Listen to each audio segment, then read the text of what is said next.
do you really want to help people? Do you know what helping people looks like? Because helping people is ugly. It's not fun. So like, are you gonna get up, put a smile on your face when you don't want to, when you're tired in the middle of the night and you haven't eaten for 16 hours, and then go do that? Because I'm not a happy-go-lucky Nate that everybody knows Nate to be. And I've changed, and I hate the fact that the job changed me.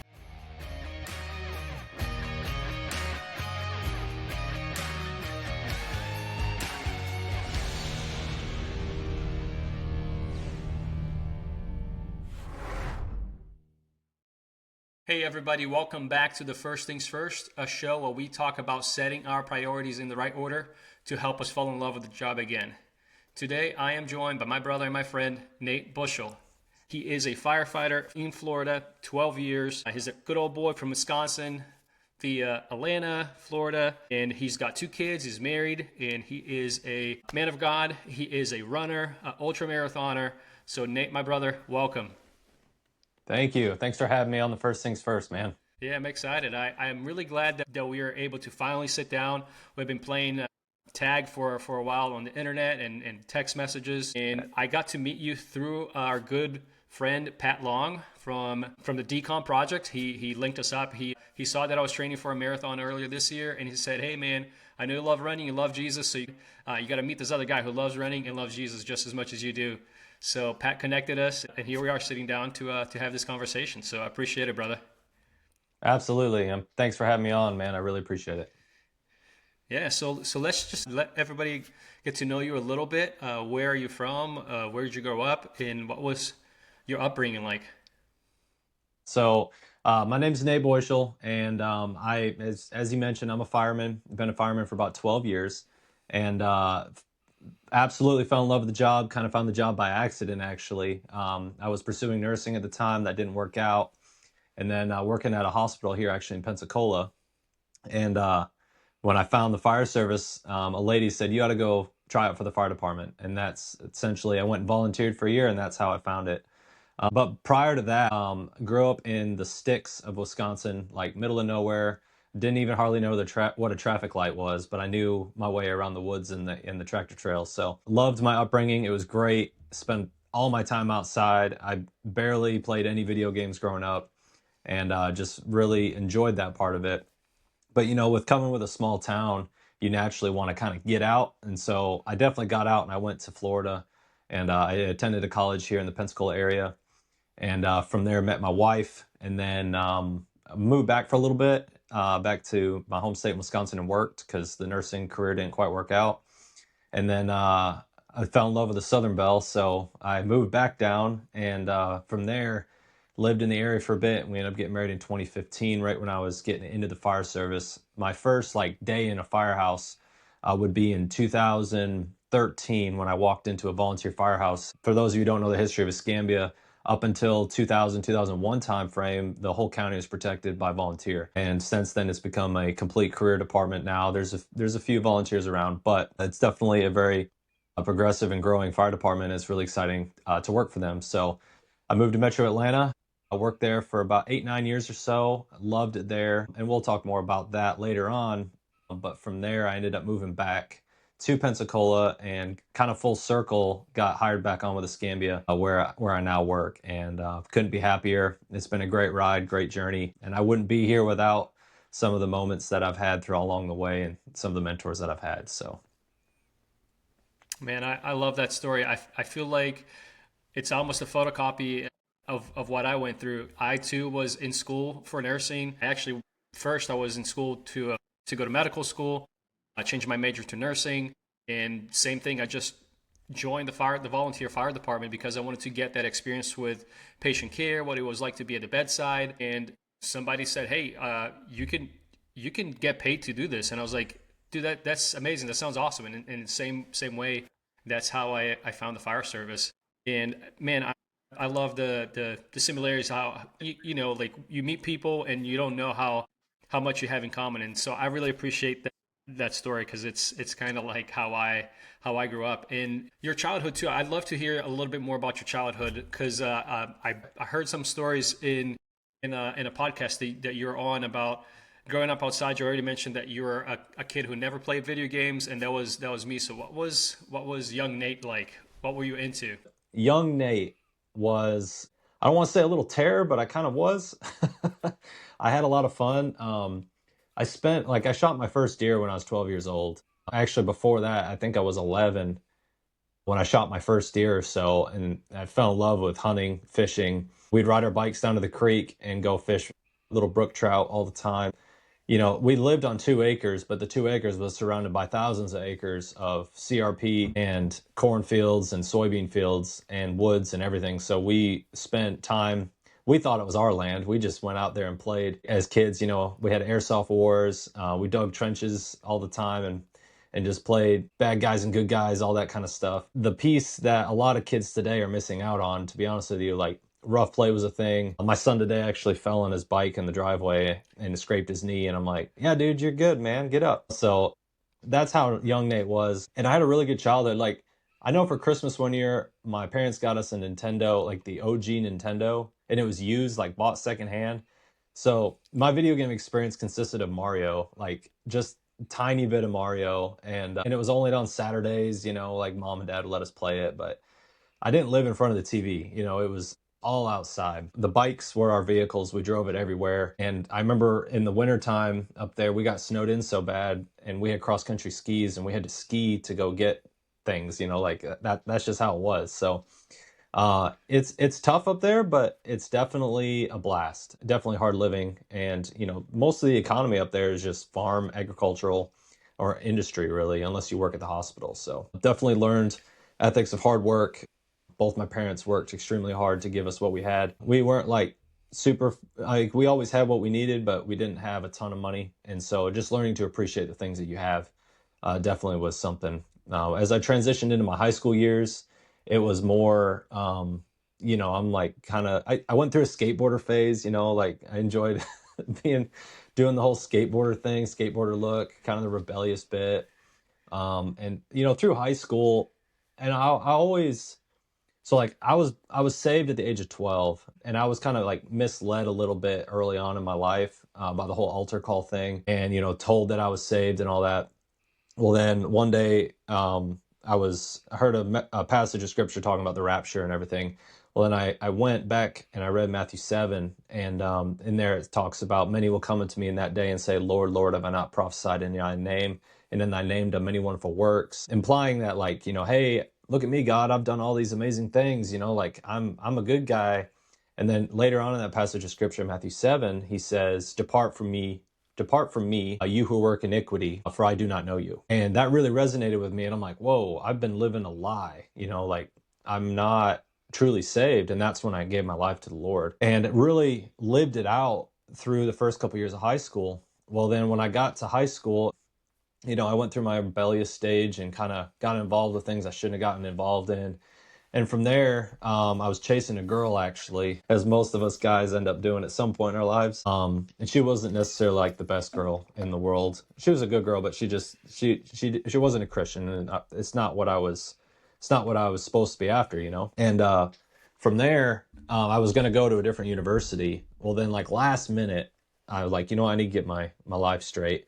So I applied and went to Pensacola Christian College and attended there. And the first day of school, I met my wife. And my wife's brother was my roommate, so that's how we met. And I remember walking around on college campus, like, because I went to public school, kind of a rough and rowdy kid, and I'm like, these people ain't got a clue what's going on in the world, like super sheltered. But that was when I really realized, like, I've been a Christian and I've been, quote, living my life, but I haven't truly given my life to the Lord. And so even though I was saved and I was a child of the King, I just didn't live my life in a way that honored God. And so that was when I really rooted myself in my faith and realized, like, no, I'm going to live for you. And so that's kind of when everything kind of started with that. I was dating my wife, we really grew a lot together in that. And it's amazing when you meet somebody and they too are also a Christian, and you're not just growing, I like to put it as like a triangle. You're not just growing together, but you're also growing together closer to God. And so if God's not at the top of that triangle, then what are you doing? Like, I hear people all the time getting quarrels and fights about stuff as a married couple. And I'm like, I feel for them because they don't have Christ in their life to understand what truly matters. And if you're not growing closer together with God at the top, then your marriage will crumble. And we see it all the time, unfortunately, in our profession. But during that season of my life, in our life, we really grew closer together. And so that's kind of the segue into my fire service career. Because before we got married, I was volunteering and doing all that until we got married in 2015. And then in 2015, we decided that, okay, I let's see what the country has for us. And so I applied all over the place. Everywhere, anywhere that was hiring at the time, I put in. And a metro department just outside Atlanta. I'll mention the department. I worked for Gwinnett County for about 8-9 years there, and moved through the ranks. Their academy is very good, very structured. Went through a 16-month academy with them. Earned my paramedic and hit the line as a fireman. It would be 2016 or so. And so that's when I really kind of dug my heels into the career and really fell in love with what the job is. So that's kind of my segue into the And you fire met service. you met somebody over there in Gwinnett, right? You met a certain somebody. Yeah, yeah, thanks. Yeah, so um, through that, actually, in my recruit class, so we started with a really large recruit class. So we started with like 60 something people, and we only graduated 16. One of those 16 was Blake Sinnett with Next Rung. And so he was with us for a little bit, and he ended up leaving and going to another department shortly thereafter, after hitting the field. And so, yeah, I know Blake quite well, actually. Like we suffered together for 16 months to that academy and everything. So I really love him and what he's doing with Next Rung. And yeah, and we can talk about it later too, but I ended up doing a project called Mind Over Miles. So you mentioned earlier that I'm an ultra runner. So I'd call myself a rookie ultra runner. I'm kind of getting into it. I ran some good distance races and stuff, but we've got a really big docket coming up this spring. Some really big races. But I decided to do a fundraiser for Mind Over Miles. And I'll share my story after this. But we ended up raising a good bit of money for Next Rung, where I ran a completely unsupported 50-kilometer run. Ended up being a little bit over. It was like 33 miles through my home state of Wisconsin on a rails to trails type deal. And it was completely unsupported, like didn't receive any help or aid, and cached like food in the woods and stuff along the way, because up there's no gas stations. There was one gas station a mile 8. Other than that, you're on your own, unless you want to like get a deer along the way and eat that. I mean, there's nothing really for you to eat or drink. So yeah, that's how I met Blake. And Blake's a good friend of mine. We still keep in touch to this day, and I love what he's doing with the Next Rung. That's awesome, brother. So sorry, I derailed your story. So you were That's talking fine. about your journey. You said your that's where kind of like you and your wife met together. You're growing your relationship with Christ. You're growing together Yeah. as a couple, and then something happened in your fire department career that kind of changed your outlook. So share that with us a little bit. Yeah, sure. Thanks for that. I appreciate it. My mind went somewhere real quick, and I had to get back on track. Yeah, so brand new fireman Nate. I was the guy that wanted to do every single thing on the fire ground. I wanted to be the guy to force the door. I wanted to be the one to throw the ladder. I wanted to be the one to stretch, search. I wanted to do it all. And it really hurt me because, as we know in the fire service, everything's assignment tasks. So I was kind of like the squirrel on a leash, and I was all over the place. But it was a good thing because we ran 3-man companies there, 3-man apparatus. And so I was getting exposed to a lot of good experience early on in my career, fire and EMS as well, because we did run ambulances there. But I was fortunate to be there when we were going to a good bit of fires. And I absolutely loved it. I ate up with it, eat, sleep, breathe it. I was mad when I was off and somebody got a fire and I missed it. Or I was on the ambulance. Like at one point, I was keeping a journal of all the fires that I went to, ones I missed because I was off, and ones that I missed because I was on the ambulance.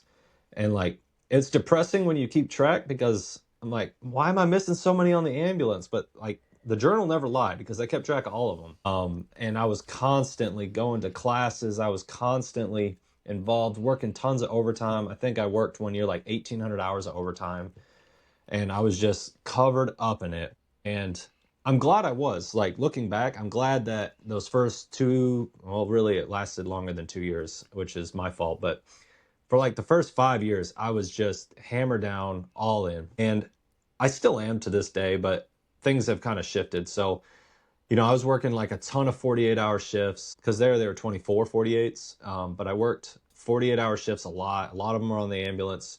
But then once you get more responsibilities, you get off we called it the hook. You get off the hook a good bit and, got a lot more experience there. And, like the birth of my daughter in 2019 was kind of like the turning point. So at that point, my only job really was firefighting with Gwinnett, and I loved it, ate up with it. And my daughter was born in 2019, and me being a worrywart was like, man, how am I gonna afford this kid? Like I gotta support this child. So I started up a landscape business. And so the department that I worked at, or the station I worked at, was extremely busy. It was one of the top like three busiest stations. The engine's running over 3,000 calls every year. The ladder's running just as much as that. And then now they even have a rescue, which is a pickup truck that runs a lot of the medicals. Last I heard, there were like 4,500 calls for the year. Like they're just hammered down all day, all night. A lot of nights you don't even make your bed. It's not even worth it. And so I was doing that and getting off, and I was running 40 yards on a weekly schedule. So I was cutting on my 2 days off almost every day. And on Sunday was like maintenance day. And so I would have to take care of my equipment. So all that to say, no sleep, but all go. And, I wasn't taking care of myself mentally, physically, or spiritually. Like I didn't have time for any of that. All I had time for was just go and work and make the money. And then I decided, well, that wasn't enough. I needed to work more. So then I went and got another part-time job at another rural department with my thought of like, I can earn money, but they're really slow and I can get some sleep on the night and just kind of come in, do my thing, enjoy working at another fire department and just go with that. But during that time, it was real stressful because I had a new baby at home. And I just was completely overwhelmed with the stress of one, the job. And there was kind of a turning point for me. I started picking up bad habits. I would come home angry. I would come home just completely destroyed from the shift. And the work was taking more from me than what I was even able to give it at that point. Like I would come into work and I wasn't even able to give back to the job what the job's given to me, because the job has given me a lot, but it also has taken so much from me that now I can't even give back to the job what I need to. And that area, the clientele was very rough. It was very drug ridden, like heroin was rampant at that time.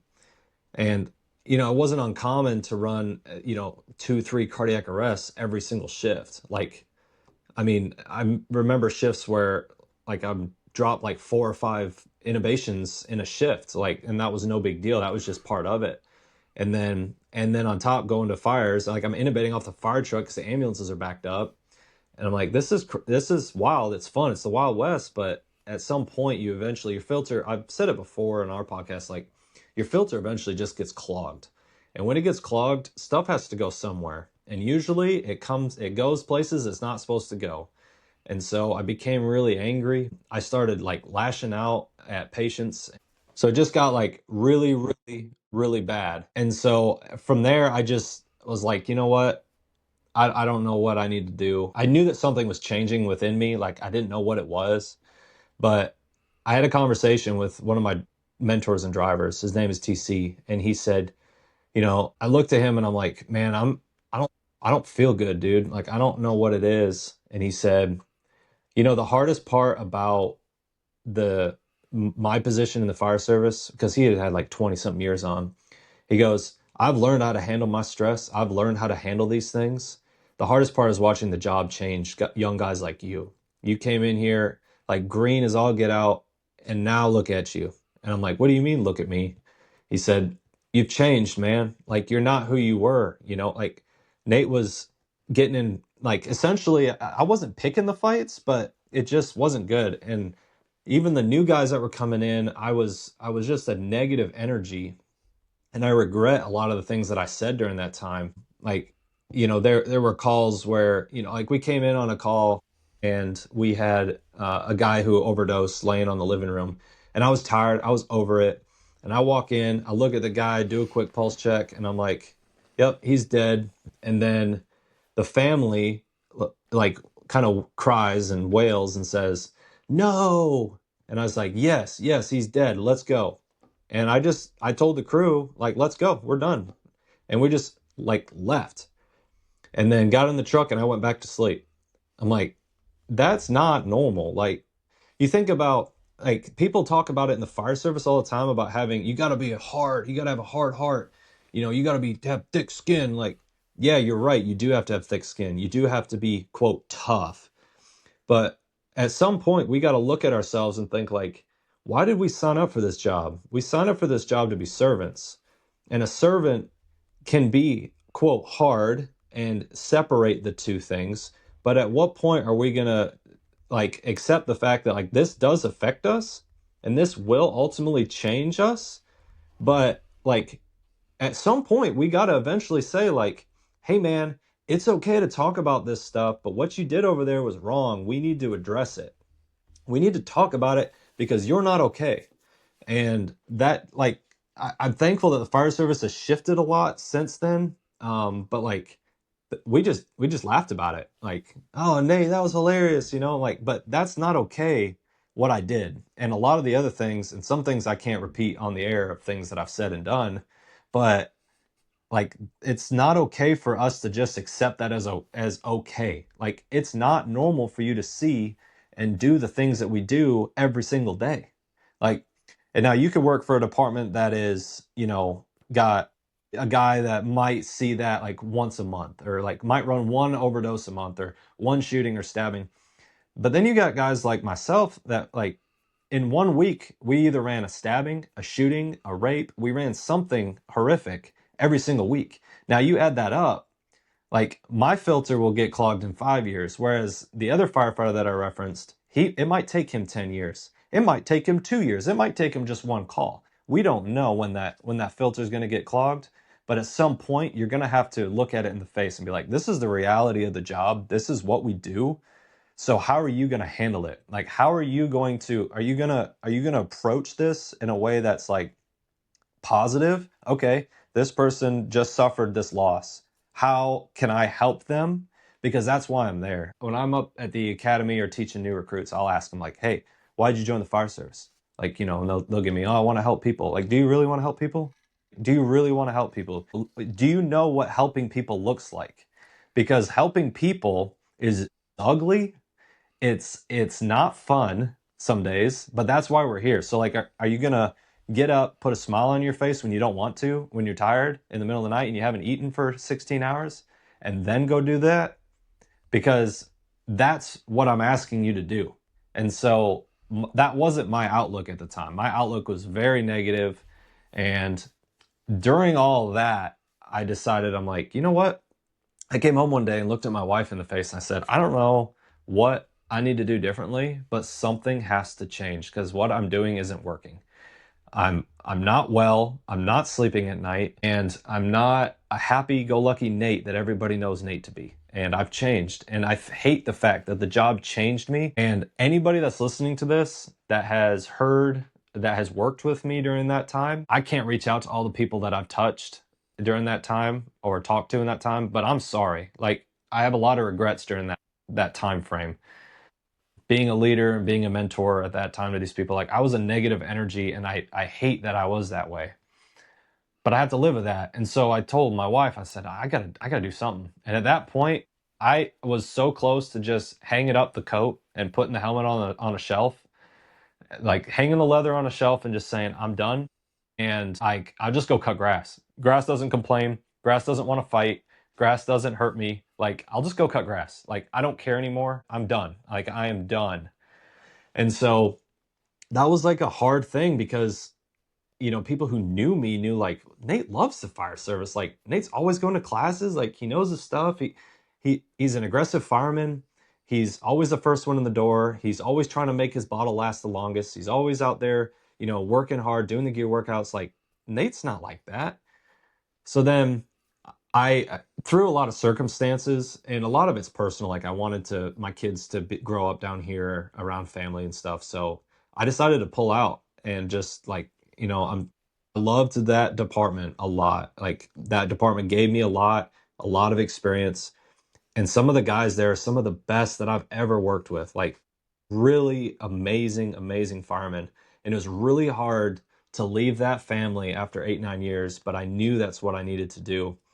And through a lot of prayer and a lot of love from my wife, because I was not the best husband, she's really the rock that has absolutely kind of kept everything together. And I'm not proud to say it. And when we have our walks through the Christian life, things wax and wane. And when your eyes are not set on him daily and you're not daily giving up your cross like you should, this is what happens. If you're not filling your heart and your mind and your soul with things of him, and when I say him, I mean the one and only God, then other things will come in. Just ask me, I'll tell you. And there's a lot more to unpack there. But for the sake of time, like, if somebody listening to this is like, you know what, that's me. Like, I'm angry, I'm tired, I'm burnt out, I'm all these things. I just want to be done. Like, okay, listen, you don't need to just jump ship, because this is the best job in the world. Like, love this profession. This profession can give you so much. All the profession asks is for you to give it everything you have. But everything comes with a compromise. If you take away from family, then you're giving more to the fire department than you should. If you take too much from the fire department, then you're spending a little bit too much time with your family. Family comes first, God comes first, then family, then the fire service. And so, like, your mission with first thing first, like, it hits it on the head, man. And I love that. Like, the first things first is God first in all that you do and all that we say. And like it says in First Peter, I will run with endurance the race that's been set before me. This race is an endurance. And the other night I was actually joking with my wife, because, as you know, like, I run ultra marathons and love running. And we look at the week ahead at the calendar, and I'm like, well, this is just a little 5K week. I've got one shift to work this week. Like, you're off, like, everything's good. You're like, oh man, this is a busy week. Okay, this is a 50K week. And then we've got, like, this week is absolutely crazy for us. Lauren's working a ton, I'm working a ton, like, it's crazy. And I said, yeah, this is the 100-mile week. Like, we've got a 100-mile ultra marathon to run this week. And so, like, all that to say, you have to prioritize these things. And if you don't prioritize, things will affect you. And the last thing I want is for my daughter or my son to say, like, my dad was not the present dad. Like, they are the ones that will be there forever. The fire service will come and go. Like, as much as I love the fire service, you leave that fire department, I promise you that seat will be filled. That fire department will figure out a way for you to not be there.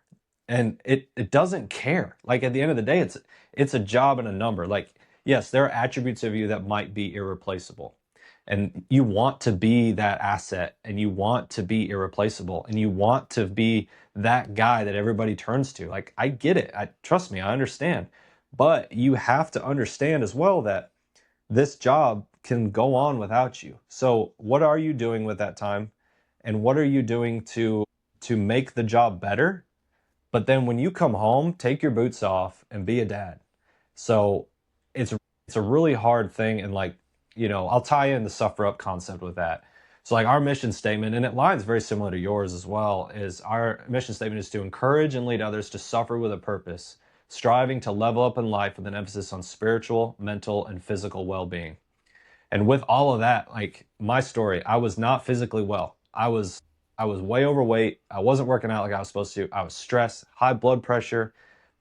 Don't even get me started on my labs, okay? The doctors yelled at me because my triglycerides were out of whack. But all that was out of whack. I was not physically well. My spirit, I was not aligning my spirit with God. I was not yearning onto him every single day. I was not praying without ceasing. I was not putting him first in all that I do. And then the mental aspect, right? The stress just got onto me so much that I was not sleeping at night. I'd wake up just trembling in sweats. And all I wanted to do was be alone. I would be in social settings, and I realized that nobody in the room could relate to me. Like, I'm in church groups, like small groups, and I'm the guy that's like, these people don't understand. They're complaining because their coffee wasn't the right temperature. They're mad because they went to Starbucks and they got them a frou-frou drink and it wasn't even the right temperature. What are you talking about, man? Like, I just had to tell a mom today that their 2-year-old died because they got ran over by a car. And you're worried about your temperature of your coffee? Now, everything in context, right? So, with all that to say, like, I just wasn't well. And the whole thing about, like, suicide prevention and all that, I never really dealt with like suicide ideations, but there were times when I felt like I was in a hole that I couldn't see out of it. And I really think that like the whole suicide thing, I lost a good friend of mine to suicide. And our department went through a bad rant or a bad stint of we lost like three or four brothers to suicide. I really think that I was there, but I didn't even realize I was there. Like I was at a point where I looked out and I'm like, this is it. Like I'm indoctrinated to the fire service. Like I can't go out. I'm just a blue collar guy. I can't leave. So I'm stuck. And I remember going to calls in the middle of the night. And I'm like, there's nothing I can do to get out of this. Like I'm stuck. I have to go to this call. Like I'm literally indoctrinated to this and I've been brainwashed of everything that was Nate before. And now here I am. I'm just a fireman. I'm just a number. I'm just a 1850, which was my old fire number. Like that's just me. I'm just a number. I'm just here to fulfill a seat, and that's it. So the fire service has made leaps and bounds improvements, but at the end of the day, we also need to understand that these are people that work for these departments. Like these are people that you're supposed to care for. Like at what point is these departments need to start understanding that the people that work for them are people, not just people filling seats. And yeah, so like it was a lot, man. And I hate that I got to that point. It was a good turning point for me, and that's kind of the inception of Suffer Up. I started running, and all runs are a journey, man. And so I enjoy doing the hard things, and I enjoy coaching that into young firemen as well. It's awesome, brother. It's incredible how similar our stories are. I'm planning on recording my story for the follow-up episode after this. I may not even have to do it. I might just post your episode twice because the similarities are so incredible. The same way that you felt like your identity was a firefighter and you forgot how to be a follower of Christ, a husband and a father, and you put that to the side. In the same way, I felt trapped by the job where I didn't want to do anything else. The same thing. I thought about going back to cutting grass just like you did. I felt trapped in the job, and I didn't know I had the same struggles of mental health and depressions. And same thing, never had suicidal ideations, but I just felt like I was in a hole so deep that I couldn't get out of. So our stories are very similar. And I have a good friend that says that the in people may be different, but the struggles are the same. Right? Our stories might be a little different, but the feelings and the things that we feel are the same. And one thing that you just said that I think it's so important, that also is the one of the reasons that I started the First Things First, is you didn't want to see younger firemen going through what you went through. So can you share a little bit about what your pain, the purpose on the pain that you went through, and how that changed your outlook into helping young firefighters? Like for a while there, after I kind of came out of it and started really exercising and taking care of my spiritual health as well as my physical health, I signed up for a death by 5K. So you're on a 5K every 2.5 hours. And then I ended up meeting Ryan, who's the other co-host of Suffer Up. We were sharing stories late at night, running the miles, our bodies hurt. Like it was a great time. But I kind of shared my little bit, like an abridged version of the story I just told you. And he's like, dude, you ever thought about starting a podcast? I'm like, no, why would I start a podcast, man? Like, no, no, I'm good. Like, I was still kind of in that stage of like, no, no, no, But then I got to thinking, nobody talks about this stuff. Like, nobody shares what's going on. Like, okay, so I get a little passionate about this. When people are vulnerable with other people, people then become vulnerable. So like if I'm not raw with you, I don't expect you to be raw with me. And so I was shared my story, and literally I essentially witnessed to Ryan, and I didn't really know Ryan. Well, then Ryan was like, dude, I feel bad. Like my why did not encourage, it didn't have any bit of like Christ in it. I said, dude, what are you doing to like hold back your faith? Like share it, man. If you're a Christian, be bold, like share that. That's amazing. And he's like, dude, we need to start a podcast. So then we started the podcast. Nate, I love your story about not wanting to have other firefighters fall into the same trap that you did, or not fall into this dark hole into identifying themselves as firefighters before anything else. So can you share with us a little bit about what that journey has been like for you for helping and mentoring other firefighters? Mentorship, you have to first experience something in order for you to have an impact in mentorship or any form of helping somebody. Like, I would not go talk to a veteran who has, been overseas and taken lives for our country. Like, I can't relate with that. All right. But what I can relate with are young, eager firemen that love the job, that have found their identity in the fire service, but they haven't found their identity in Christ for foremost, but they've lost their identity in even who they are. Like, they've been so inundated with what the job is that the job has become them instead of them becoming an asset for the job. Our bodies, temples of the Holy Ghost as Christians, but our bodies are tools. God gave us these amazing bodies to do amazing things, and your body and your mind can do so much more than what you think it can. And so I used the analogy before of, I have a key. I've got a very specialized key, and it's in my pocket at all times, but not many people have this key. But every single one of the firemen that have been through this have a lock, right? I have the master key, okay? And the master key is God, but I also have the master key of tactics and tools that I used and things that I've done to help other people. And so now it's my turn to get back, right? And that's an exciting time. Like, had I not gone through all this, and had I not suffered through these horrible seasons of my life, I wouldn't have a key. So, like, people can't relate to me unless they can see, like, hey, yo, Nate has been through it. Nate understands me. Nate gets me. I'll listen to Nate. Because again, like I said, we're hardened people. So that hardening, like, how am I going to soften that person? I can't soften them. Only God can. But, like, that person is so hard and got so many walls built up. The only people that are going to get on the other side of that wall to talk to those people are people like you and myself that are like, dude, I get you, man. Like, I feel you. Like, I understand where you're at. Like, it's okay, dude. Like, totally understand where you're at. Let's talk about it. Well, I don't know. No, like, you're going to talk about it. And then we have those difficult conversations. And it's really hard. Like, after Suffer Up started, I put out my episode kind of similar to what we talked about here. And I had so many people reach out to me, like seasoned, salty guys reach out to me, and like long late night conversations, hearing their stories. And all I did was listen. Like, that's it. All I did was listen. And they're like, dude, I understand you. Like, you hit the nail on the head. I said, man, look, I don't have any like special words to tell you, but here's what I've done. Here's the things that I've done to implement, and just building that community of helping other people along the way. So, like, the name Suffer Up really came from, are you going to suffer? You're going to suffer in this life. You're going to go through hardships no matter what. Some hardships are bigger than others, and some are more catastrophic than others. But at the end of the day, we're not called to suffer, right? Christ suffered for us. Christ died on the cross for our sins. And he paid the ultimate price by his son's bloodshed. Jesus Christ on the cross died, resurrected 3 days later so that we can spend forever in heaven with him.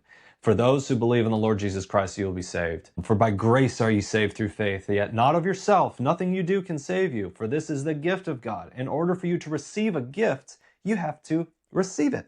You could put a gift on the table of $100,000, and I could not take it. Like, Jesus dying on the cross is literally $1 trillion.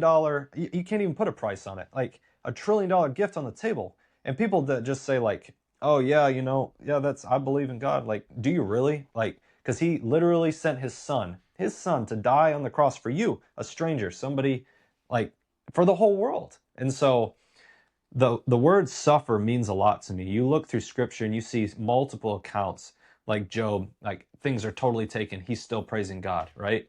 Like David, things he went through, he's still praising God. He's suffering through this, but his eyes are up. His eyes are up, right?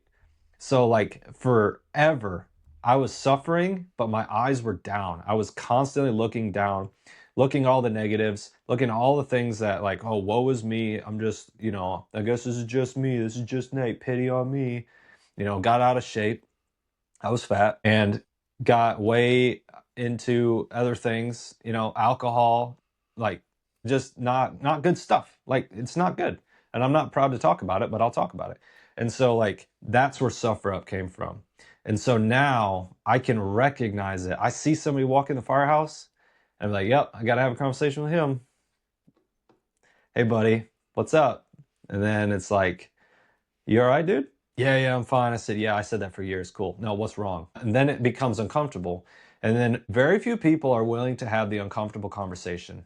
We have a society that lives behind a screen, and we have a society that is constantly worried about what other people think, and the stigma's there. And so, like, that is really evident in young firemen. And so, like, I say this as like a charge. If you're a mentor, like TC was to me and Mark in my previous firehouse, they were raw with me, and they had the uncomfortable conversation. They said, yo, Nate, like, you're not right, man. What's going on? And they challenged me to, one, be better, and they also challenged me to, like, talk.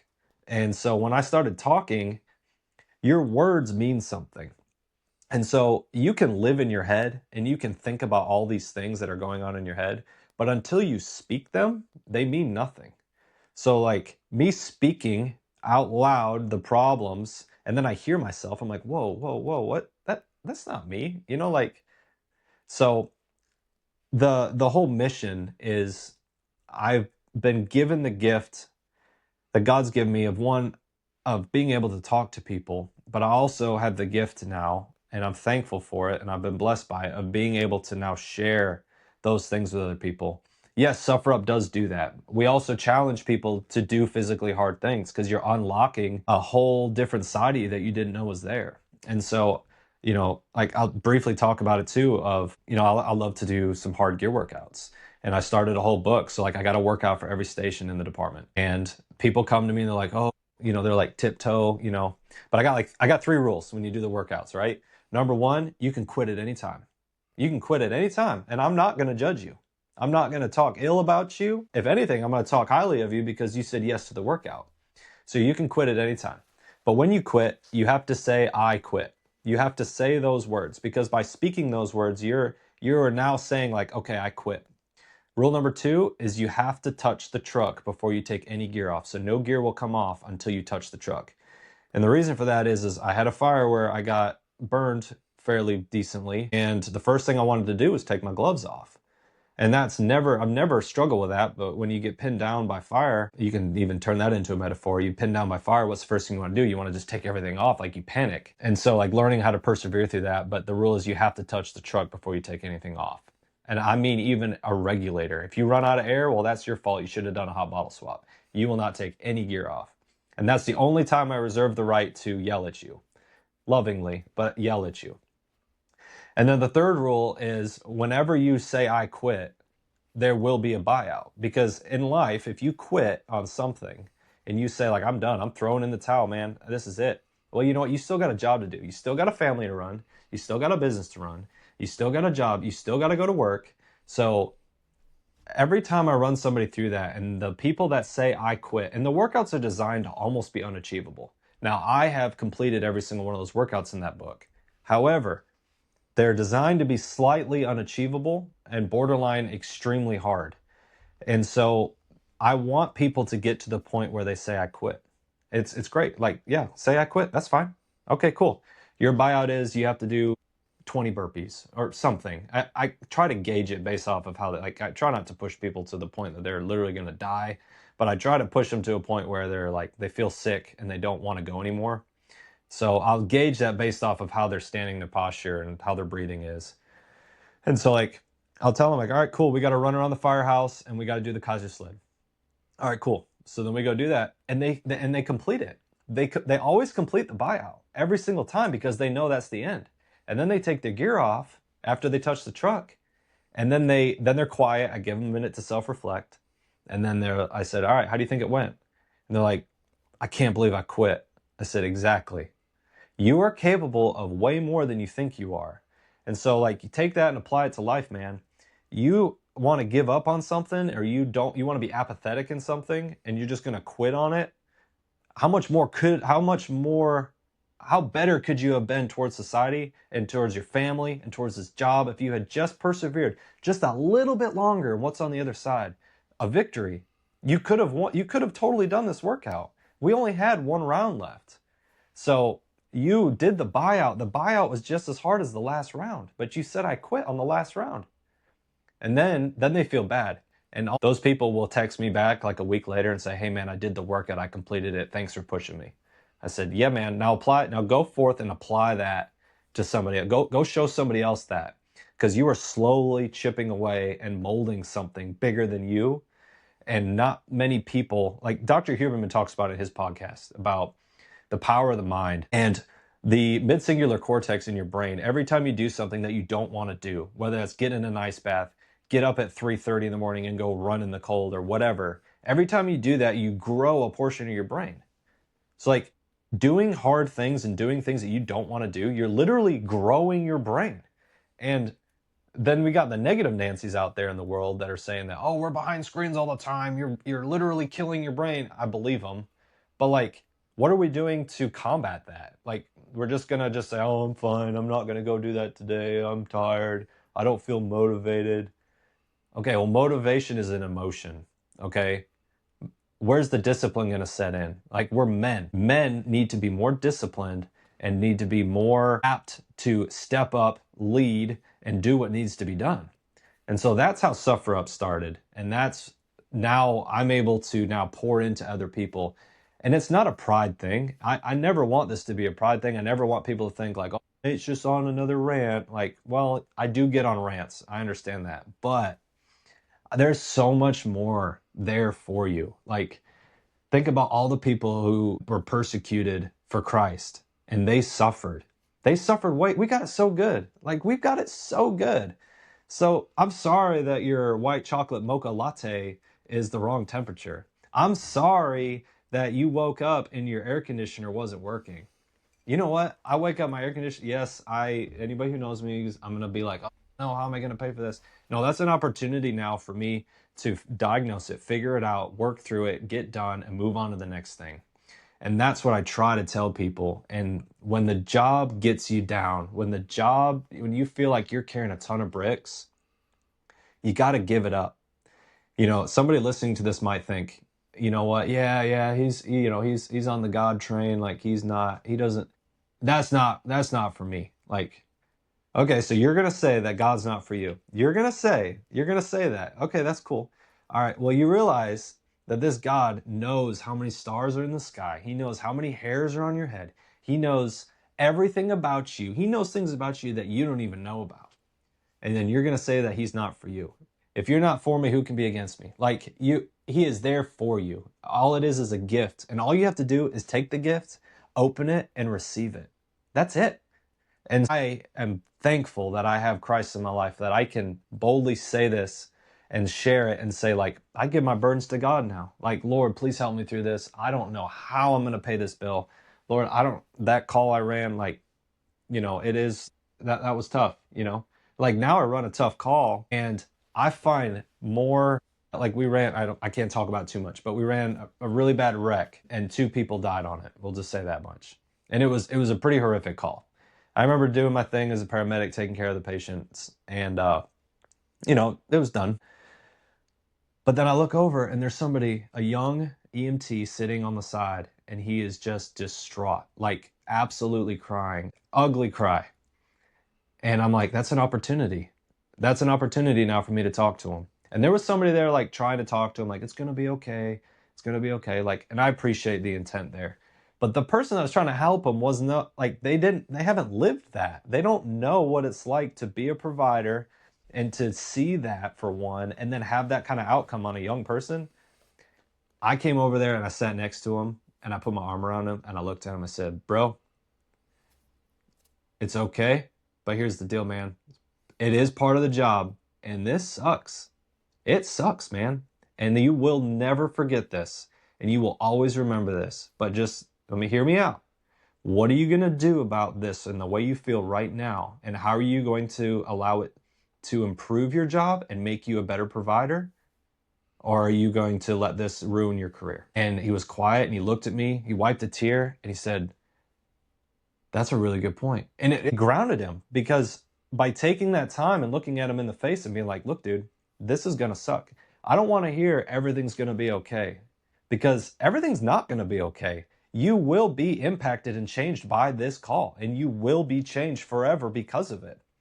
However, what are you doing to combat the negative side of that? Let's make this a positive thing. Okay, I've made these mistakes. I'm going to own them and I'm going to be better.